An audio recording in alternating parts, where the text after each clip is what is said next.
പരിശുദ്ധാത്മാവ് വിശ്വാസികളുടെ ബന്ധത്തിൽ ദർശനങ്ങൾ നൽകുന്ന എങ്ങനെയാണെന്ന് നമുക്ക് നോക്കാം. ദർശനങ്ങളും പ്രവചനങ്ങളും നൽകുന്നു. യോബേൽ 2:28-29, പ്രവൃത്തി 2:17-18. ആത്മാവിൻ്റെ ഫലം നമ്മിൽ വളർത്തിയെടുക്കുന്നു, അതായത് പരിശുദ്ധാത്മാവ്. റോമർ 14:17, 1 കൊരിന്ത്യർ 13. വിശുദ്ധ ജീവിതം നയിക്കാൻ നമ്മെ സഹായിക്കുന്നു. എസെക്കിയേൽ 11:19-20. നമ്മെ പാപത്തിൻ്റെ ശക്തിയിൽ നിന്ന് വിടുവിക്കുന്നു. റോമർ 8:20, എഫേസ്യർ 3:16. വചനത്താൽ സാത്താനോട് പോരാടുവാൻ നമ്മെ സഹായിക്കുന്നു, അല്ലെങ്കിൽ പ്രാപ്തരാക്കുന്നു. എഫേസ്യർ 6:17, മത്തായി 10:17-20. ദുർഘട സമയങ്ങളിൽ സംസാരിക്കുന്നതിന് നമ്മളെ പ്രാപ്തരാക്കുന്ന, അല്ലെങ്കിൽ ദൈവം നമ്മളെ സഹായിക്കുന്നു. മാർക്കോസ് 13:11.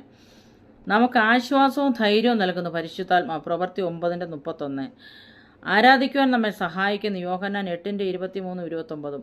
നമ്മുടെ പാപങ്ങൾ നിമിത്തം കർത്താവ് ദുഃഖിക്കുന്നു. ഉൽപ്പത്തി 6:3, എഫേസ്യർ 4:30, മത്തായി 12:31-32. നമ്മുടെ ആത്യന്തിക വീണ്ടെടുപ്പിൻ്റെ അച്ചാരമായി പരിശുദ്ധാത്മാവ് പ്രവർത്തിക്കുന്നു. 2 കൊരിന്ത്യർ 1:22-5:5.